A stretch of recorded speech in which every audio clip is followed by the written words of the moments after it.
Friday today, as per my historical data study, I entered short position. Asia ended up below the average. Pre-London swept the Asia high. So if you go into my website hermantrading.pro, in check interactive checklists, we are starting trading at 2 a.m.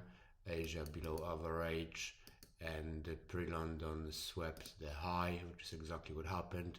We can see that historically we've got quite strong confidence for slightly more short bias. So as soon as we open up the opening range, and we've seen we're going down below the order blocks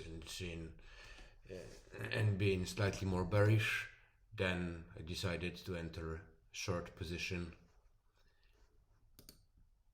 And then the interactive checklist just gave me the confidence for it.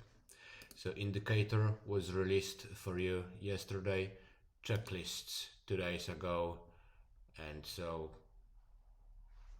now if the opening range sweep the pre-London low, we can start trading London.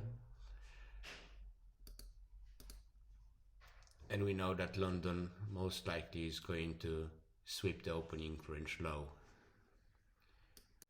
So basically you're not guessing, you're trading with probabilities and with data.